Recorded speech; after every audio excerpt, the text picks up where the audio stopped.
Hello everyone, स्वागत है आप सभी का रीजनिंग के क्लास में। आज के सेशन में हम सेट 4 सॉल्व करेंगे from puzzles and seating arrangement series का। चलिए फटाफट से स्टार्ट करते हैं। ओके, डायरेक्शंस पढ़ने से पहले क्वेश्चन का क्रेडिट जो है ये ग्रेड अप को जाता है। ये ग्रेड अप के मॉक टेस्ट सीरीज से लिया गया ये क्वेश्चन। चलिए फटाफट से डायरेक्शन पढ़ते हैं। Study the following information carefully and answer the question given below. Okay, आगे कह रहा है 7 students PQRSTUV not necessarily in the same order were initially having lunch sitting in a row facing north in school ground। अब 7 लोग जो है शुरुआत में वो लोग लंच कर रहे थे, एक रो में बैठे हुए थे, वो भी नॉर्थ को फेस करते हुए, राइट। चलिए आगे बढ़ते हैं। Each of them is equally distant with his or her adjacent person and is at a distance of multiple of 6. For example, distance between the first person and the second person from left is 6. The distance between the first person and the third person from the left is 12 and so on. देखिए यहाँ पे कहा है कि कोई भी दो person के बीच में जो एडजेसेंट है, दो एडजेसेंट पर्सन के बीच में जो डिस्टेंस है वो है 6 मीटर का। जैसे इस डायग्राम में बताया गया है। से फॉर एग्जांपल ये अगर फर्स्ट पर्सन है, ये सेकंड पर्सन है, ये थर्ड है, ये फोर्थ है, फिफ्थ, सिक्स्थ एंड सेवन्थ। तो क्वेश्चन में बोला है कि फर्स्ट एंड सेकंड के बीच का डिफरेंस अगर 6 है तो फर्स्ट एंड थर्ड के बीच का डिफरेंस जो है 6 और ज़्यादा होगा। इसका मतलब 6 का मल्टीपल होना चाहिए ना, ये 12 हो जाएगा। ठीक है, इसका मतलब कोई भी पर्सन का जो एडजेसेंट पर्सन होगा, ठीक है, उसके बीच का डिफरेंस होगा 6। ठीक है, चलिए आगे बढ़ते हैं। After having lunch they moved not necessarily every student from the initial position to the final position, that is P dash, Q dash, R dash, S dash, T dash, U dash and V dash as per the directions given in the additional facts provided below.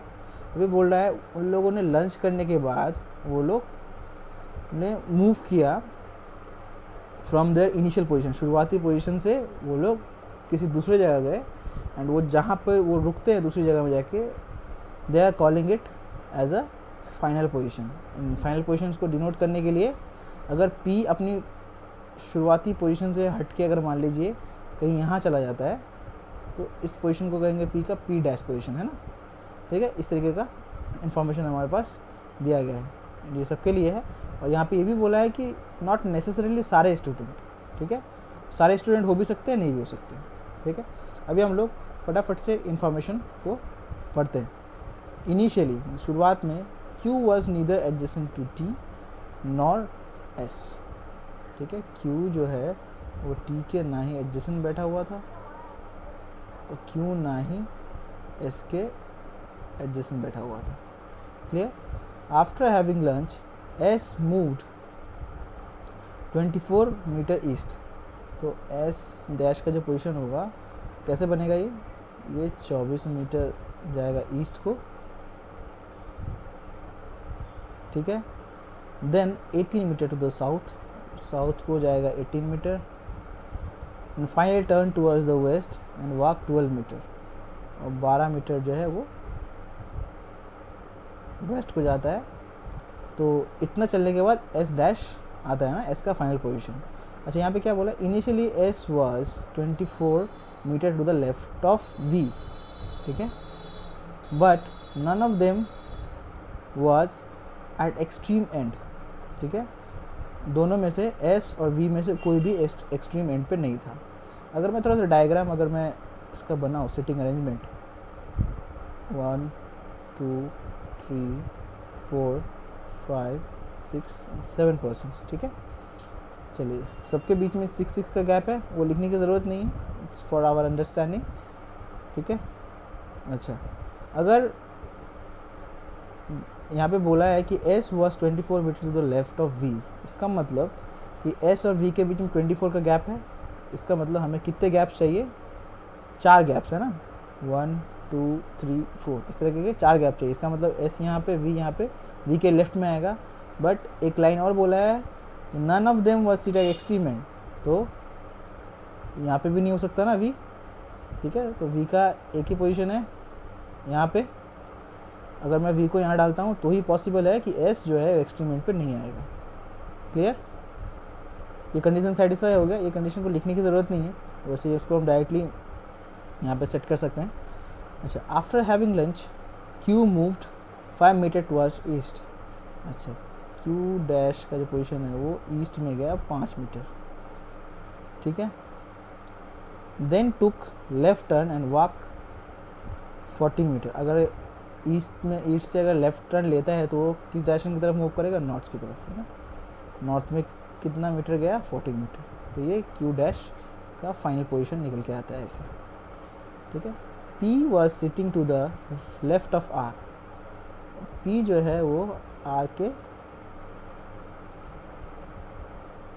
Left में बैठा हुआ था। मैं q dash से denote कर रहा हूँ कि ये इनका फाइनल पोजीशन है, एंड जहाँ पे मैं डैश यूज़ नहीं कर रहा हूँ, simply p and r use कर रहा हूँ, that is there I am trying to indicate towards the initial position, ठीक है। अच्छा, वाइल हैविंग लंच, यहाँ पे बोला ही है कि p was sitting to the left of r while having lunch, okay. After having lunch r moved 18 meters towards north. तो r जो डैश है लंच करने के बाद वो 18 मीटर नॉर्थ को जाता है, 6 मीटर टुवर्ड्स ईस्ट, चलिए ईस्ट 6 मीटर हो गया, and finally 18 meter towards the south, south की तरफ 18 मीटर जाता है। ये इन्फॉर्मेशन है हमारे पास, ओके। उसके बाद क्या है? While having lunch v was not 18 meters away from p। तो p और v के बीच में जो डिफरेंस है डिस्टेंस का वो 18 मीटर नहीं होना चाहिए। Clear? Initially t was sitting to the immediate right of v। v यहाँ है तो v का इमीडिएट राइट यहाँ पे हो जाएगा, ठीक है। After having lunch u walked a distance of 12 meter. अच्छा, u डैश जो है निकालने के लिए क्या क्या डिस्टेंस इसने वॉक किया? u ने 12 मीटर टुवर्ड्स द वेस्ट, तो वेस्ट की तरफ 12 meter, and certain distance towards the north, और नॉर्थ की तरफ मान लीजिए x मीटर डिस्टेंस ट्रैवल करा है ना, तब जाके u का फाइनल पोजीशन निकल के आया। So that the final position of r is equi distance from the final position of s and u। देखिए s का जो फाइनल पोजीशन है, u का जो फाइनल पोजीशन है, उससे इक्वी डिस्टेंस कौन है? r का फाइनल पोजीशन है ना। ये r इसका मतलब मिड में है, क्लियर। यहाँ पे बोला है थ्रू द शॉर्टेस्ट डिस्टेंस, मतलब ये डिस्टेंस जो है वो शॉर्ट होना चाहिए, शॉर्टेस्ट डिस्टेंस, ठीक है। चलिए आगे बढ़ते हैं। Initially t was 18 meter to the right of u। इसका मतलब 3 गैप्स है ना, 6, 12 एंड 18। तो u अगर मैं यहाँ डालता हूँ तो u के राइट में कौन है? 18 मीटर राइट में t है ना। चलिए ये हो गया हमारे पास। v moved 30 meters towards west from his initial position. तो v हमारे पास है, वेस्ट की तरफ गया, ये 6 हो गया, ये 12 हो गया, ये हो गया हमारा 18, ये हो गया हमारा 24, एंड ये जो पोजीशन आ गया हमारा, ये हो गया v का फाइनल पोजीशन, है ना, दिस पोजीशन, ओके। चलिए अच्छा, स्टार्टिंग में एक कंडीशन दिया हुआ था, q जो है वो t के आसपास नहीं रहता, ना ही s के आसपास रहता है ना। s के आसपास तो आएगा नहीं, जो 2 पोजीशन हमारे पास खाली है, हमारे पास एक ही पोजीशन खाली है q के लिए, दिस पोजीशन, ठीक है। और एक हमारे पास पोजीशन था कि r के लेफ्ट में p होना चाहिए, तो r अगर यहाँ होगा तो p हमारे पास यहाँ होगा, ठीक है। अच्छा, after having lunch p ran 18 meters towards the south. p जो है वो साउथ की तरफ 18 मीटर गया,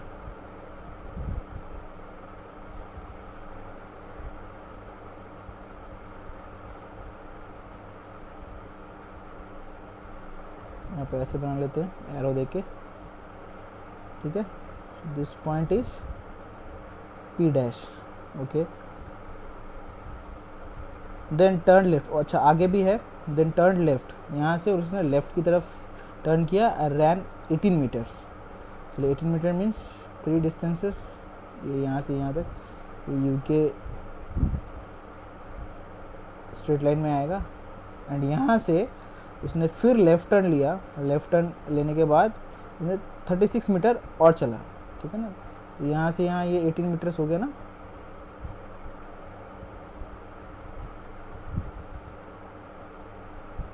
ये ऊपर की तरफ,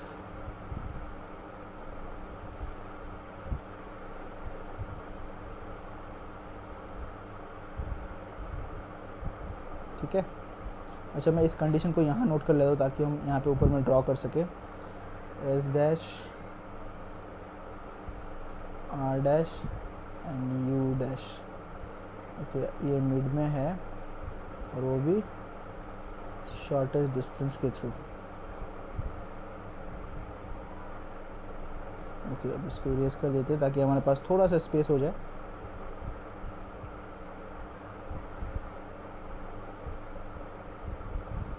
ओके यहाँ से कितना जाना था उसको, नॉर्थ की तरफ 36, ठीक है। 18 मीटर्स तो यहाँ कवर हो गया।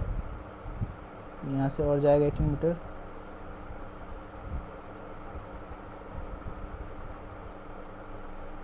चलिए यहाँ तक ले लेते हैं हम। तो ये फाइनल पोजीशन हो गया P डैश का, है ना। ये यहाँ पे नहीं होगा, ठीक है।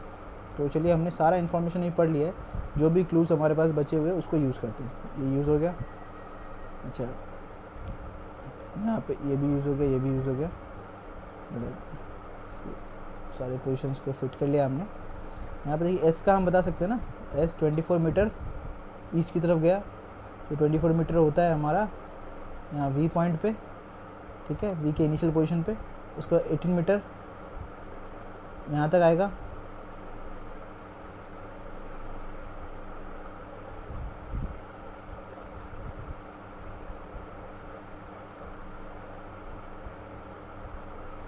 ओके यहाँ पे आया। देन 12 मीटर जो है वो वेस्ट की तरफ गया, है ना।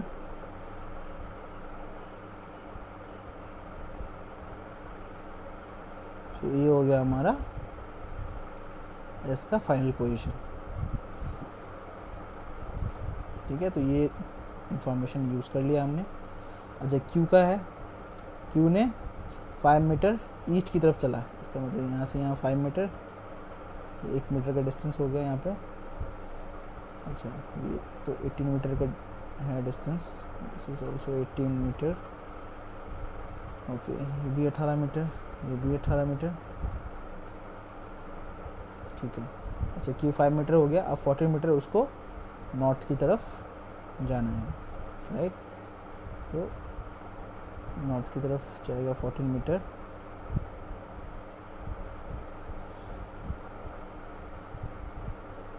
ये पोजीशन हो गया हमारा क्यू डैश, राइट। 14 मीटर का डिस्टेंस है, तो ये इन्फॉर्मेशन भी यूज़ हो गया हमारा। जब हम आर का फाइनल पोजीशन बना सकते हैं,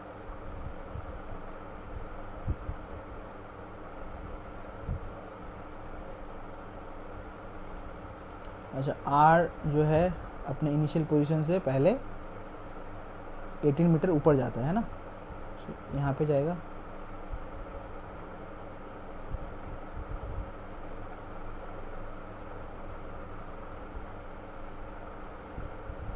ठीक है, उसके बाद ईस्ट 6 मीटर जाता है,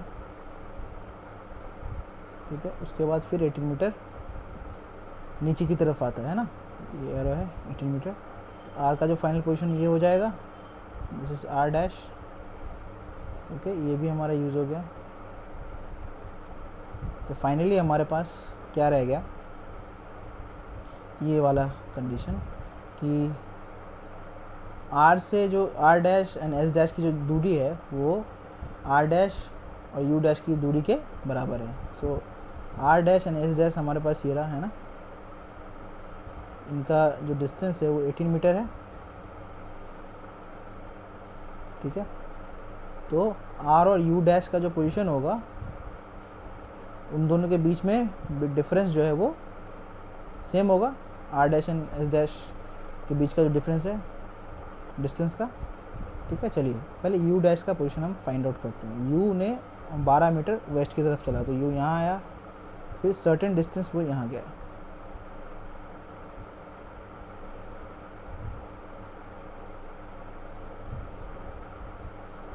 क्लियर? यहाँ जाने के बाद बोला है कि शॉर्टेस्ट पॉसिबल डिस्टेंस। अब शॉर्टेस्ट पॉसिबल डिस्टेंस की जब बात करते हैं डायरेक्शंस में, तो शॉर्टेस्ट पॉसिबल डिस्टेंस होता है हमारा ये हाइपोटेनियस को फाइंड आउट करना। ठीक है,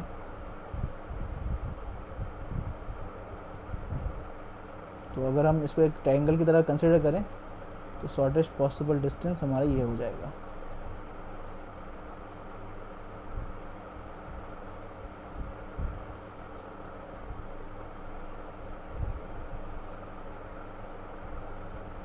क्लियर? ये डिस्टेंस कितना होना चाहिए?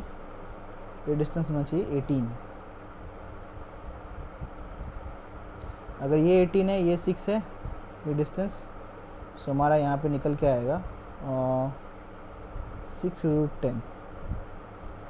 ठीक है, तो ये कंडीशन भी हमारा यूज़ हो गया, क्योंकि यहाँ पे बोला था कि यू डैश, ये तो यू डैश का पोजीशन है ना, फाइनल पोजीशन। तो यू डैश का फाइनल पोजीशन कैसे मिलेगा? यू 12 मीटर जो है वो वेस्ट की तरफ जाता है एंड कुछ सर्टेन डिस्टेंस नॉर्थ की तरफ, इसीलिए मैंने इसको ऊपर की तरफ लिया है। ठीक है, एंड इसी के साथ हमारा ये पज़ल सॉल्व हो गया। एंड इस पे जो है जितने भी क्वेश्चंस बेस्ड होंगे उसको इजीली अब सॉल्व किया जा सकता है इस फिगर के थ्रू। क्लियर? आई होप आप सभी को समझ में आया होगा।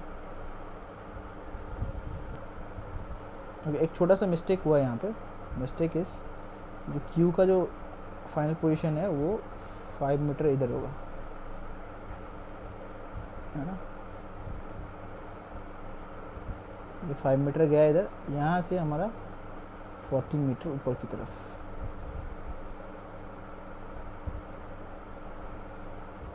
ये पोजीशन पे होगा क्यू। ठीक है, अभी हमारा ये क्वेश्चन फाइनली सॉल्व हो गया है। आई होप आप सभी को समझ में आया होगा। Thank you very much. Will see you in my next session.